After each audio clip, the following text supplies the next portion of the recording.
नमस्कार दोस्तों। साहित्य की ओर में आज की कहानी है मालती जोशी जी द्वारा लिखी गई कहानी उधार की हंसी। जैसे ही स्टोर से बाहर निकली उसका मन बैठने सा लगा। वैसे उदास होने का कोई कारण तो नहीं था, खरीदारी मन के लायक हो गई थी।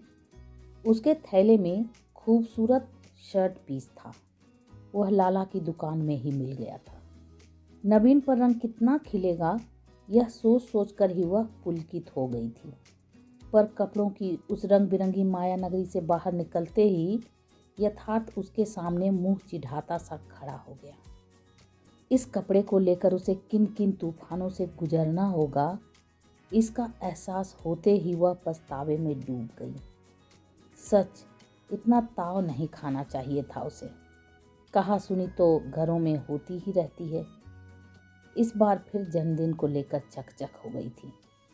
धूमधाम से उत्सव मनाना तो कब से छूट गया था।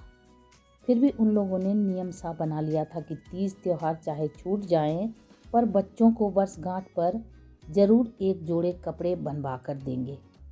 उसी बहाने कुछ बन जाता है। सुबह खाना लगाते हुए उसने दबी जबान से पति से कहा था, सुनो, अब नवीन बड़ा हो गया है, कॉलेज जाने लगा है, बराबरी वाले 4 लड़कों के बीच उठता बैठता है। इस बार उसे अपनी मर्जी का कपड़ा खरीदने दो। उसकी और हमारी पसंद अब मेल नहीं खाती। वे अच्छी तरह समझ गए थे कि रमा के मुंह से यह कौन बोल रहा है, इसलिए कुड़कर बोले, उसकी पसंद ही देखूंगा मैं या अपनी जेब भी देखूं। फिर नवीन को आवाज देकर बोले, शाम को तैयार रहना, दफ्तर से लौटने के बाद चलेंगे। नवीन थोड़ी देर तक असमंजस की मुद्रा में खड़ा रहा, फिर घुटी घुटी सी आवाज में बोला, लाला की दुकान पर अच्छा स्टॉक नहीं है, लेकिन बेटे उधारी तो वहीं चलती है। नवीन इस बात पर मुंह लटकाकर बाहर चला गया तो वे भड़क उठे। देखो, अपने राजकुमार को समझा लो, या तो कॉलेज की पढ़ाई कर ले या कपड़े पहन ले। गरीब आदमी हूं मैं, ये दोनों काम मेरे बस के नहीं हैं। बात वहीं समाप्त हो जाती तब भी गनीमत थी, पर पिता के जाते ही नवीन लौट आया था और बकने लगा था। पता नहीं कितने दिनों का संचित आक्रोश उसकी बातों में फूट निकला था। कुछ देर तक तो वह सब्र किए रही, पर जब सुन सुनकर कान पक गए तो उसने धीरे से कहा, जिद नहीं करते बेटा, इस समय सिर्फ पढ़ाई पर ध्यान देते हैं। पहनने ओढ़ने के लिए तो जिंदगी पड़ी है। पड़ोस के राजू को देखो, उसका तो कोई शौक कभी पूरा नहीं हो पाता, फिर भी पढ़ रहा है ना, अगले साल डिप्लोमा ले लेगा। नवीन जैसे एकदम फट पड़ा। बार बार उसकी तुलना क्यों करती हैं मुझसे? क्या मैं भी उसकी तरह उतरन पुतरन पहन लूं? बाप नहीं होते पप्पू, वह चीखी और फिर सहम गई। क्या करने जा रही थी वह? इतने बड़े लड़के पर हाथ उठा रही थी, पर उसने भी तो कितनी भयानक बात कही थी। याद करके अब भी रोंगटे खड़े हो गए थे। वह खुद भी शायद बहुत शर्मिंदा था। जरा सा मुंह जुठाकर बाहर निकल गया था। उसके जाते ही रमा का रोष ममता में बदल गया था। सच तो है, पिता का साया सिर पर होते हुए भी बच्चे जरा जरा सी बात के लिए तरस जाएं, यह अच्छा लगता है क्या? आज वह उसके लिए खुद कपड़ा लेकर आएगी, बाद में चाहे उसे 100 बातें सुननी पड़े। हमेशा की तरह लाला ने खीसे निपोड़कर स्वागत किया, कुशल क्षेम पूछी और कपड़ों के थान खोलने शुरू कर दिए। साथ ही मशीनी अंदाज में हर एक की गुणवत्ता पर कमेंट्री भी। वे ही पुराने रंग, बासी डिजाइन 20 बार देख चुकी है वह। पप्पू ठीक ही तो कहता है, लाला के पास ढंग का स्टॉक ही नहीं है। लाला जी, वह मुश्किल तमाम उन्हें बीच में रोककर उसने पूछा, इससे अच्छे में का नहीं है? मेरा मतलब है टेरिकॉट, पॉलिस्टर, जाने क्या क्या तो नाम है। वैरायटी तो अपने यहाँ हर किस्म की मिलेगी बहन जी, पर ज़रा ऊंचे में मिलेगी। दिखाऊं? दिखाइए तो, बच्चे के लिए चाहिए।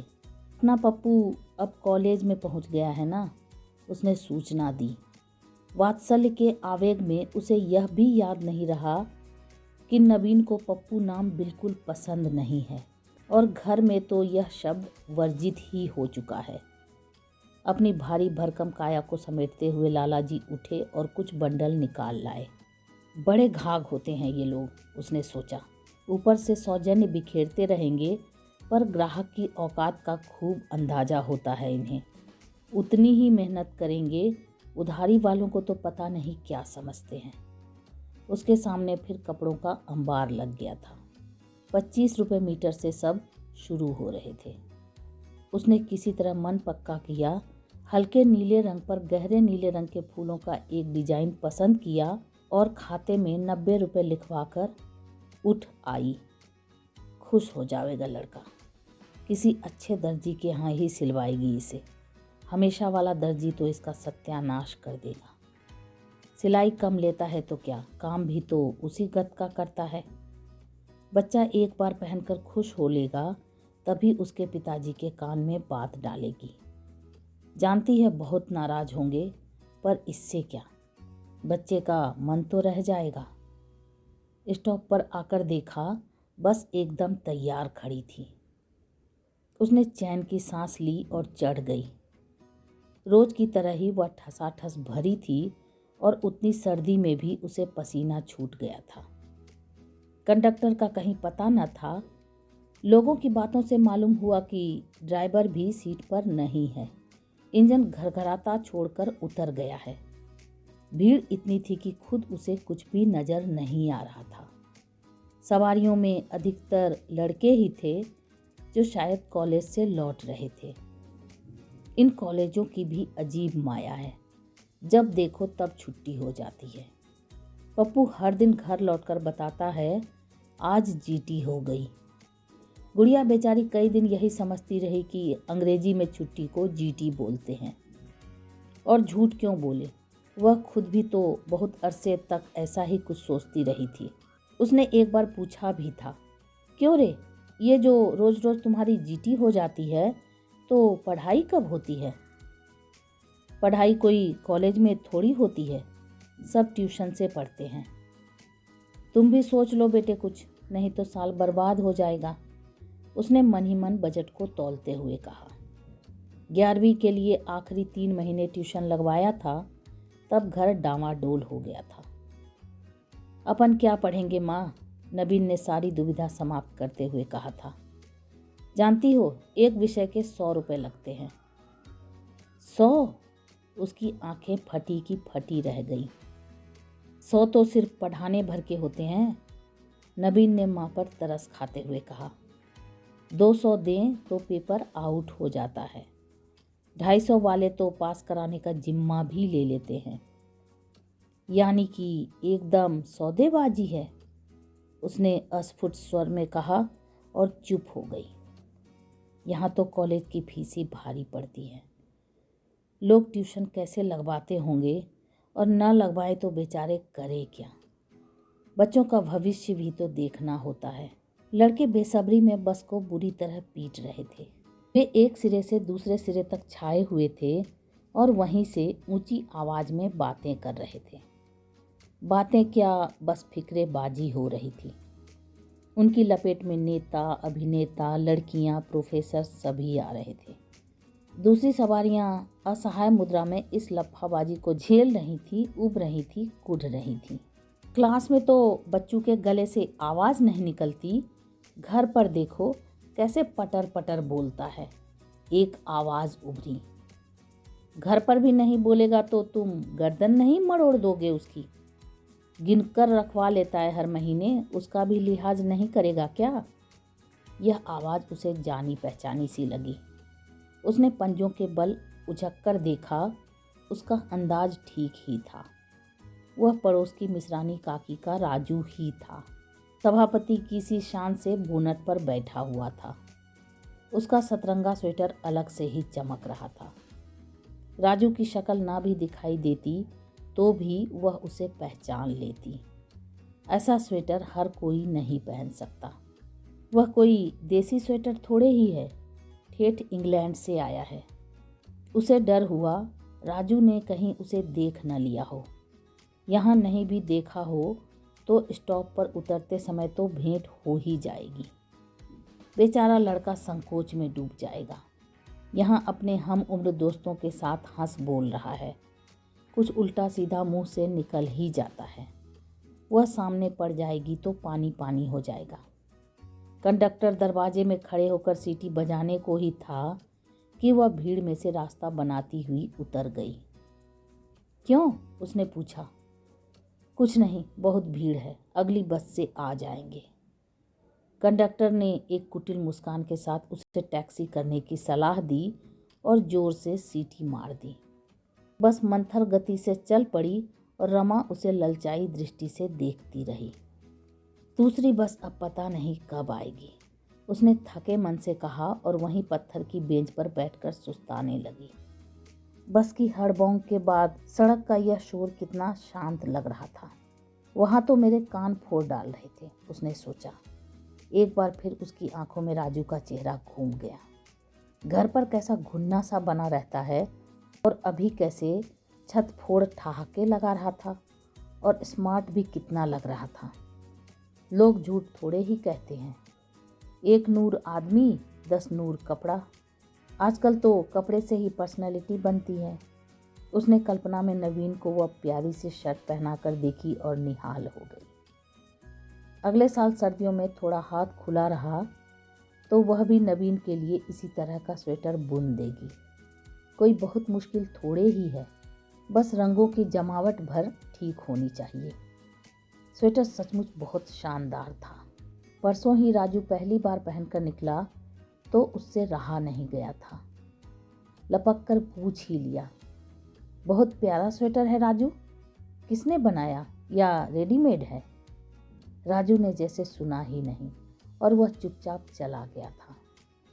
काकी ने ही उदास स्वर में बताया, क्या बताऊं दुल्हन, साल भर से पेटी में पड़ा है, पहनता ही नहीं था।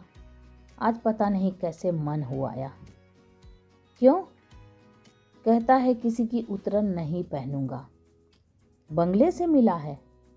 और क्या, बहू जी के छोटे भाई बिलैत में है ना, पर साल वे आए थे तो छोड़ गए थे। बहू जी ने ही कहा था कि राजू के लिए कुछ दे जाओ, तो वे दे गए थे। बहुत ख्याल रखती हैं वे। अरे उन्हीं के आसरे तो पल रहे हैं हम लोग। ये जो इतना बड़ा हो गया है ना, उन्हीं की जूठन खाकर हुआ है। पर पता नहीं क्यों सब भूल जाता है और उटपटांग बोलने लगता है। वो कुछ भी कहता रहे, मैं तो उनके एहसान भूल नहीं सकती। तुम ही बताओ, ये जो आज पढ़ रहा है तो क्या मेरी बिसात थी? मेरे लिए तो वे दोनों भगवान हैं। और काकी ने सचमुच हाथ जोड़ लिए। वे ठीक ही कह रही थी। यह सचमुच मोहिते साहब का ही प्रताप था कि राजू पढ़ रहा था। काकी ने तो 11वीं के बाद ही हाथ टेक दिए थे, लेकिन उन्होंने ही जिद की। बोले बच्चे ने रात दिन मेहनत की है, इतनी अच्छी डिवीज़न लाया है तो क्या घर में बैठने के लिए? उन्होंने ही दौड़ धूप करके उसे पॉलिटेक्निक में प्रवेश दिलवाया था। पढ़ाई का सारा खर्च एक तरह से वे ही उठा रहे थे। अपने करने का उन्हें कुछ गुमान हो कि ना हो, पर काकी तो बिना मोल बिक गई थी। उपकारों का यह सिलसिला बहुत पुराना था। राजू के पिता की मृत्यु के साथ ही शुरू हुआ था। उस समय मोहिते साहब के भी छोटे छोटे बच्चे थे। उनकी पत्नी को भी एक सहारे की ज़रूरत थी।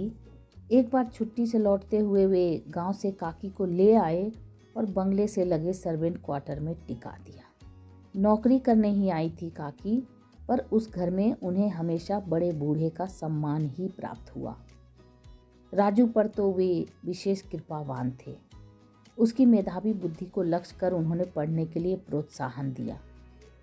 उनके घर का बरामदा स्टडी रूम बन गया था। वहाँ मेज, कुर्सी, टेबल, लैंप, हर चीज़ की व्यवस्था थी। जब मन होता वह वहाँ जाकर बैठ जाता। पर पता नहीं क्यों इधर 1-2 वर्षों से राजू बंगले से कतराने लगा है। उसको माँ का वहाँ काम करना भी खलने लगा है, पर मजबूरी है। ये जो 2 कमरों का मकान है, इसी नौकरी की बदौलत तो है। जेठ देवरों की कृपा से साल भर में जो गांव से आ जाता है, उसी के सहारे तो नहीं रहा जा सकता। एक ट्यूशन भी करता है राजू, पर उससे क्या होता है। फिर भी जब तब वह अपना क्षोभ प्रकट किया करता है। उम्र के बढ़ने के साथ उसमें नया बोध जागा है। क्या कहेंगे इसे, स्वाभिमान या कोरा दंभ। अभी उसी दिन की तो बात है। बंगले पर कोई समारोह था। काकी पूरा दिन वहीं रह गई थी। हमेशा की तरह राजू के लिए पूरी थाली लगकर आ गई थी। उस थाली पर दिन भर मक्खियां भिनभिनाती रहीं और राजू खिचड़ी खाकर चला गया था। बहुत रोई थी काकी उस दिन। अन्न का श्राप बहुत बुरा होता है दुल्हन, कब इस लड़के को अकल आएगी, उन्होंने बिसूरते हुए कहा था। सच तो है, अपने ही रक्त मांस से पले ये बच्चे एकदम कैसे अजनबी बन जाते हैं। नवीन को ही देखो, कितना बदल गया है। बाहर की चकाचौंध दुनिया में घूमकर आता है तो घर की हर चीज़ उसे बेढंगी लगने लगती है। परसी हुई थाली को देखकर रोज मुंह बना लेता है।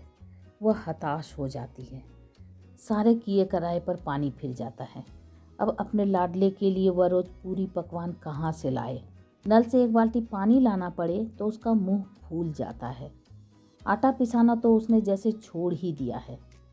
गुड़िया ही बेचारी झोले में 5-5 किलो पिसा लाती है। पर 10-12 साल की लड़की को बार बार चक्की पर भेजना भी तो अच्छा नहीं लगता। एक आध दिन फिर उसके पिता से ही कहलवाना पड़ता है। काम तो कर देता है, पर उस समय उसका चेहरा देखने लायक होता है। और तो और उसे अपने घर से भी चिढ़ होने लगी है। छोटा तो खैर है ही, पर उसके साथ ये सर्वेंट क्वार्टर क्यों जुड़ा है, दोस्तों को बताने में भी शर्म आती है। अब रमा उसे कैसे बताए कि इस महानगर में सिर छुपाने की ये जगह मिल गई है, यही गनीमत है। 7-8 साल से रहते हैं वे लोग। काकी का भला सा पड़ोस है, फिर भी निश्चिंत कहाँ हो पाते हैं। गर्मियों में जब भी तबादलों का दौर शुरू होता है, उनका दिल डूबने लगता है। कहीं कपूर साहब का ट्रांसफ़र हो गया तो 150 रुपये माहवार में अब इतना बड़ा घर कहाँ मिलेगा। कमरे 2 ही हैं तो क्या हुआ, आसपास खुली जगह कितनी है। दूर से आती हुई बस ने उनका ध्यान आकृष्ट किया और वह पर्स झोला संभालती उठ खड़ी हुई। बस यह भी भरी हुई आई थी, पर काफ़ी लोग उतर गए थे, इसलिए उसे बैठने की भी जगह मिल गई थी। अपनी सीट पर इत्मीनान से बैठने के बाद उसने इधर उधर देखा। इसमें भी लड़के ठूसे हुए थे। उनमें से अधिकांश खड़े हुए थे और अपने बेलौंस अंदाज में हंस रहे थे, आवाज़ें कस रहे थे। कई बार सिगरेट के धुएं का भभका उसके नथुनों से टकराया, पर उसे गुस्सा नहीं आया। पता नहीं क्यों उसे लगा कि यह हंसी एकदम खोखली है। ये फक्कड़पन, अक्खड़ अंदाज भीतर के खालीपन को भरने का बहाना भर है। वह बैठे बैठे सबका निरीक्षण करती रही। कल्पना की आंखों से उनका जीवन पढ़ती रही। ये नीली पैंट वाला जरूर बॉल पेन के लिए बहन से झगड़ कर आया है। धारीदार कमीज वाले को तो जाते ही केरोसिन की लाइन में लगना है, तभी तो मुंह बना रहा है। सफ़ेद स्वेटर वाला जानता है कि गैस खत्म हो गई है, अब 2-3 दिन सिर्फ दाल भात पर गुजर करनी होगी। और ये कोट तो मुन्ना बड़े भाई का लग रहा है। और तुम्हारी ये पैंट दीदी छुप कर दे गई थी ना, जीजाजी की है, उलटवा कर बनवाई है। और श्रीमान जी, आज सुबह पापा से झड़प हो गई थी ना, फीस के पैसे ही तो मांग रहे थे तुम। पर पापा लोगों को भी ताव जल्दी आ जाता है, ज़रा इनसे सीखो। पीले पुलोवर वाले से कि मम्मी से सिनेमा के पैसे कैसे झटके जाते हैं, कैसे मस्का लगाया जाता है। मरे यूं ही दांत काढ़े जा रहे हैं। उसने चौंक कर देखा। उसके पास बैठी महिला इस वानर सेना को घूर रही थी और भुनभुना रही थी। हंसने दो बहन, उसने मृदुता से कहा। अपना क्या लेते हैं, वक्त का यही छोटा सा हिस्सा तो उनका अपना है। फिर तो वही हाय हाय करनी है। महंगाई की मार ने हम लोगों की हंसी तो छीन ही ली है। इन्हें तो मौज करने दो। क्या पता यह हंसी भी उनकी अपनी है या उधार की। पास बैठी महिला आंखें फाड़कर उसे देखती रह गई। तो ये आप सुन रहे थे मालती जोशी जी द्वारा लिखी गई कहानी उधार की हंसी, रेनू की आवाज़ में। ऐसी ही दिलचस्प कहानियों को सुनने के लिए मेरे चैनल को लाइक करें, शेयर करें और सब्सक्राइब करें। और हाँ, कमेंट करके ज़रूर बताएं कि आपको ये कहानी कैसी लगी। Thank you.